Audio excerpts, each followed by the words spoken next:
Hello everyone, मैं Muskan and I welcome you all to our YouTube channel study IQ judiciary. तो students, आज एक बहुत ही बड़ी खुशखबरी है उन सारे स्टूडेंट्स के लिए जो CUET PG LLM एग्ज़ाम को टारगेट कर रहे हैं, क्योंकि यहाँ पे आ चुका है ऑफिशियल नोटिफिकेशन आ चुका है स्टूडेंट्स। तो अब ये टाइम है तैयारी को और ज़्यादा सीरियसनेस के साथ करने का, क्योंकि आपका जो एग्ज़ाम है वो मार्च में हो जाएगा। यहाँ पे क्लियरली बोला गया है NTA के द्वारा कि मार्च में आपका एग्ज़ाम ले लिया जाएगा। तो अब आपके पास ज़्यादा टाइम नहीं है। दिसंबर आधा जा चुका है, जनवरी है, फरवरी है, और अगर अभी हम बात करेंगे सिलेबस के बारे में, तो सिलेबस इसका काफ़ी ज़्यादा वास्ट है। तो इसीलिए मैं चाह रही हूँ स्टूडेंट्स, आप अभी से तैयार हो जाइए और स्टार्ट कर दीजिए इसकी प्रिपरेशन को। और मैं कैसे हेल्प करने वाली हूँ, हम कैसे हेल्प करने वाले हैं आप लोगों की, तो वो भी मैं आपको बताऊंगी, इस सिलेबस का कवरेज कैसे किया जाए। ठीक है, तो चलिए स्टूडेंट्स, पहले हम डिस्कशन कर लेते हैं कि ऑफिशियल नोटिफिकेशन की फॉर्म फिलिंग डेट कब से स्टार्ट हो रही है, कब से एंड हो रही है, करेक्शन विंडो कब से कब तक खुली हुई है, ये सारी डिटेल्स एक बार हम जान लेते हैं। चलिए, तो हम आएंगे अभी ऑफिशियल सबसे पहले ऑफिशियल नोटिफिकेशन पर आएंगे स्टूडेंट्स। और ये जो ऑफिशियल नोटिफिकेशन है, सब्जेक्ट की अगर हम बात करें, so inviting online application for the Common University Entrance Test CUET PG for admission to postgraduate programs in Central University and other participating universities। तो ये जो एग्ज़ाम होता है स्टूडेंट्स, ये बेसिकली उन लॉ स्टूडेंट्स के लिए है, उन लॉ स्टूडेंट्स के लिए है जो यहाँ पे LLM करना चाहते हैं इंडिया की टॉप सेंट्रल यूनिवर्सिटी से। तो अगर आप भी यहाँ पे टॉप सेंट्रल यूनिवर्सिटी से LLM करना चाहते हैं, तो अब इस फॉर्म की, मतलब ये जो फॉर्म है ये ओपन हो चुका है, इसकी फॉर्म फिलिंग डेट स्टार्ट हो चुकी हैं। ठीक है, तो हम देख लेते हैं यहाँ पे जो डेट्स हैं, डेट्स किस प्रकार है। यहाँ पे submission of online application form 14 दिसंबर से 14 जनवरी 2026। 14 दिसंबर से 14 जनवरी 2026 को जो है, मतलब पूरा एक महीना है। यहाँ पे आपका 14 दिसंबर से ऑलरेडी फॉर्म फिलिंग स्टार्ट हो चुकी है, और ये पूरा महीना है आपके पास कि आप आराम से फॉर्म फिलिंग कर सकते हैं। ठीक है, तो बिल्कुल भी जल्दबाजी नहीं करनी है आपको, आराम से। इस पे मैं एक वीडियो भी लेकर आऊंगी कि किस तरीके से फॉर्म फिलिंग करनी है आपको, क्या करना है आपको, तो वो सब हम डिस्कस करेंगे। उसके बाद last date for submission, last date जो है सबमिट की, वो आपकी क्या है, 14 जनवरी 2026 है, अप टू 11:50 PM, 11:50 तक आप 14 जनवरी 2026 को लास्ट डेट है इस एग्जाम को फिल करने की, इस एग्जाम फॉर्म को। Correction in the particulars and online application form. अब अगर यहाँ पे फॉर्म में कोई मिस्टेक हो जाती है, ठीक है, कोई मिस्टेक हो जाती है, अगर उसको आपको रेक्टिफाई करवाना है, करेक्शन करवाना है, तो वो आपको जो आपकी करेक्शन विंडो है, वो आपकी 18 जनवरी से 20 जनवरी तक ओपन रहेगी। तो अगर आपने कोई भी डिटेल्स गलत भर दी है, नेम स्पेलिंग में अगर मिस्टेक हो गई है, कुछ भी अगर आपने गलत फिल कर दिया है, तो उसको आप करेक्ट करवा सकते हैं। कब से कब तक, 18 जनवरी से 20 जनवरी तक। Okay, announcement of city of exam centre. तो अगर आप जो भी एग्जामिनेशन सेंटर डालेंगे, आई गेस यहाँ पे दो ऑप्शंस दिए जाते हैं, तो जो भी आपका प्रेफरेबल ऑप्शन है वो आप दे सकते हैं। बट NTA जो है वो ये भी करता है, कभी कभी देखा गया है कि एग्जामिनेशन सेंटर लास्ट मोमेंट पे आपके चेंज भी हो जाते हैं, तो आप उसके लिए भी थोड़ा प्रिपेयर रहना। बट फिर भी आप carefully, most of the time तो आपको वही सेंटर मिलता है जो आप वहाँ पे केयरफुली डालते हो, तो केयरफुल रहना एग्जामिनेशन सेंटर को पिक करते time. Downloading of admit card to be intimated letter. अब देखो, यहां पे जो मंथ है एग्जामिनेशन का वो मार्च है। ठीक है, मार्च में आपको ये जो एग्जाम है वो देखने को मिलेगा, मार्च में होगा। तो एडमिट कार्ड जो है वो जनरली आपके 10 डेज पहले आ जाते हैं, मतलब मार्च के फर्स्ट वीक में आ जाएगा या फिर फेब के एंड में आ जाएगा आपका एडमिट कार्ड, और मार्च में आपको पेपर यहाँ पे देखने को मिलेगा। सेंटर, डेट एंड शिफ्ट, ये सारी चीज़ें आपको एडमिट कार्ड के साथ ही बताई जाएंगी, कहाँ पे सेंटर है आपका, शिफ्ट कौन सी है। और उसके बाद जो भी आंसर की वगैरह होगी वो तो बाद की प्रोसेस है। अब हम बात करते हैं कुछ यहाँ पे इंपॉर्टेंट इंस्ट्रक्शंस की। इंपॉर्टेंट इंस्ट्रक्शंस यहाँ पे दिए गए हैं। हाँ, देखिए, important instructions, Candidates can apply for CUET PG 2026 through the online mode only on the website. The application form in any other mode will not be acceptable. आपको इस फॉर्म को ऑनलाइन ही अप्लाई करना है, ऑफलाइन नहीं apply करना है. ठीक है, पूरा जो यहाँ पे फॉर्म फिलिंग प्रोसेस है वो आपको एनटीए की वेबसाइट पर ही मिल जाएगी, तो वहीं से आपको अप्लाई करना है, ऑफलाइन नहीं करना है. उसके बाद only one application is to be submitted by a candidate. More than one application, multiple application form will be rejected. अब यहाँ पे मैं एक चीज और बताना चाहती हूँ स्टूडेंट्स की एक कैंडिडेट सिर्फ एक ही एप्लीकेशन फॉर्म को सबमिट कर सकता है.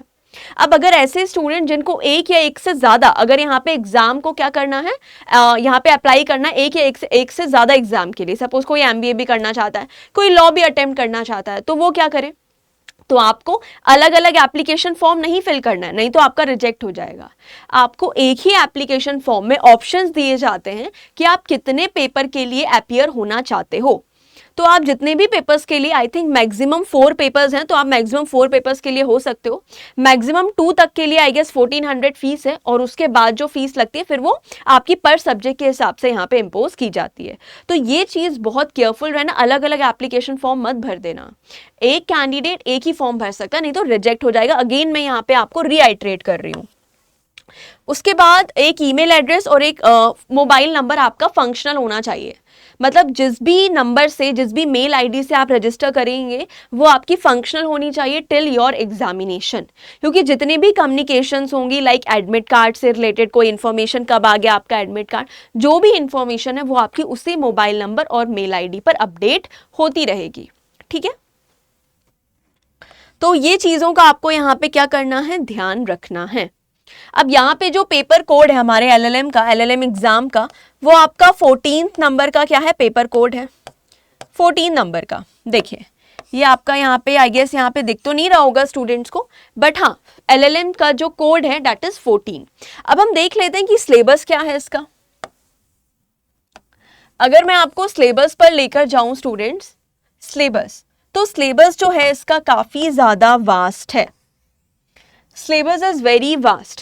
और सिलेबस से पहले एक बार हम थोड़ा सा एग्जाम पैटर्न भी देख लेते हैं. ये जो पेपर है पूरा आपका, ये आपका the question paper will have 75 questions. Total आपको यहाँ पे 75 क्वेश्चंस मिलेंगे. उसके बाद जो भी आपका लॉ है, मतलब उसी से रिलेटेड क्वेश्चंस पूछे जाएंगे. जैसे सीयूईटी पीजी एलएलबी में जो एलएलबी वाला एग्जाम होता है उसमें आपके यहाँ पे रीजनिंग भी पूछी जाती है, इंग्लिश भी पूछी जाती है, लेकिन एलएलएम में ऐसा देखने को नहीं मिलेगा. केवल और केवल आपके लॉ सब्जेक्ट्स ही पूछे जाएंगे. सारे क्वेश्चंस करना कंपलसरी है. And the questions will be bilingual. मतलब यहाँ पे सबसे अच्छी बात ये है कि इंग्लिश मीडियम, हिंदी मीडियम वाले स्टूडेंट्स को राहत है, दोनों ही स्टूडेंट्स को, क्योंकि दोनों ही मीडियम में पेपर आता है आपका. ओके, उसके बाद अगर हम यहाँ पे सिलेबस की बात करते हैं तो अब सिलेबस बहुत ही वास्ट है. यहाँ पे कॉन्ट्रैक्ट दिया गया है, पूरा कॉन्ट्रैक्ट है आपका, जनरल प्रिंसिपल्स, स्पेशल प्रिंसिपल्स, और इसी कॉन्ट्रैक्ट में एसआरए भी है, स्पेसिफिक रिलीफ एक्ट को भी इंक्लूड किया गया है आपके. ठीक है, उसके बाद आपका ये कॉन्स्टिट्यूशन भी है, कॉन्स्टिट्यूशन का पूरा पार्ट है. कॉन्स्टिट्यूशन के बाद लॉ ऑफ टॉर्ट्स है, लॉ ऑफ टॉर्ट्स है स्टूडेंट्स. लॉ ऑफ टॉर्ट्स में ही आपका कंज्यूमर प्रोटेक्शन एक्ट भी है. ओके, हिंदू लॉ है, फैमिली लॉ है, हिंदू लॉ भी है, मुस्लिम लॉ भी है यहाँ पे. उसके बाद आपका क्रिमिनल लॉ है, अब आईपीसी है, तो अब यहाँ पे आपको आईपीसी की जगह बीएनएस भी साथ में पढ़ना है, क्योंकि अभी ये अपडेट नहीं हुआ है, बट ये अपडेट अगर होगा तो उसमें डेफिनेटली जो हमारे न्यू क्रिमिनल लॉज हैं वो भी यहाँ पे ऐड हो जाएंगे. तो अब हमें दोनों ही लॉज पर ध्यान देना है. ठीक है, उसके बाद बीएनएस के बाद कॉन्ट्रैक्ट 2, मतलब जो स्पेशल कॉन्ट्रैक्ट वाला पार्ट है, बेलमेंट, प्लेज, एजेंसी, ये सारी चीज़ें भी आपकी इंक्लूड हैं. पार्टनरशिप है, सेल ऑफ गुड्स एक्ट है, हायर परचेज एक्ट है, कंपनी लॉ है, कंपनी लॉ भी है. कंपनी लॉ के अंदर आपका सेबी एक्ट है, फेमा एक्ट है, एससीआरए एक्ट है, वो भी है. प्रॉपर्टी लॉ है, मतलब ट्रांसफर ऑफ प्रॉपर्टी एक्ट भी है आपका. एडमिनिस्ट्रेटिव लॉ है स्टूडेंट्स, मॉमडन लॉ है, मुस्लिम लॉ है, इंडियन सक्सेशन एक्ट है आपका. उसके बाद इन्वायरमेंटल लॉ है, इन्वायरमेंटल लॉ काफ़ी वास्ट है यहाँ पे.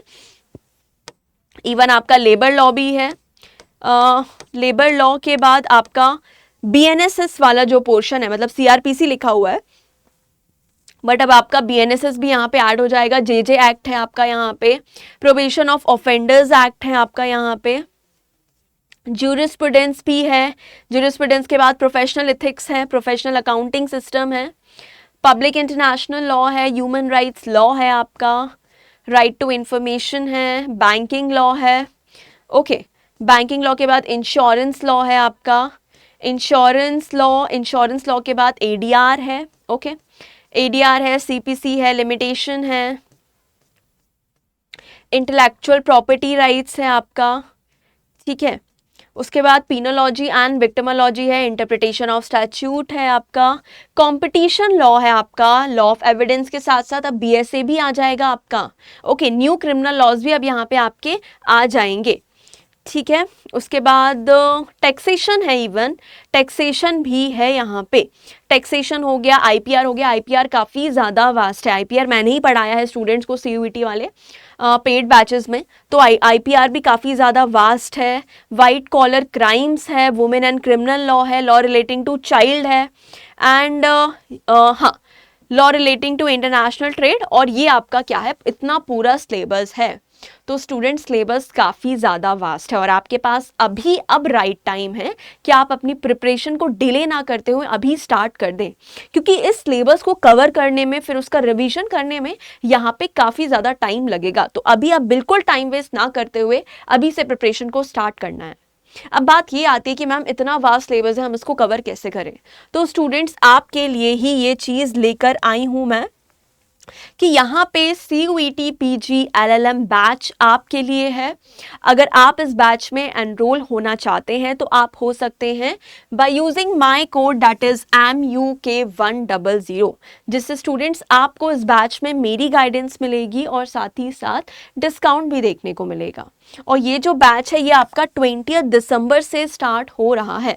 तो अगर कोई भी इस बैच को लेना चाहता है तो जल्दी से इस बैच में एनरोल कर लीजिए by using my code that is MUK100, ठीक है। चलिए तो मिलते हैं स्टूडेंट्स हम अपने नेक्स्ट सेशन में, तब तक के लिए thank you so much everyone, have a nice day.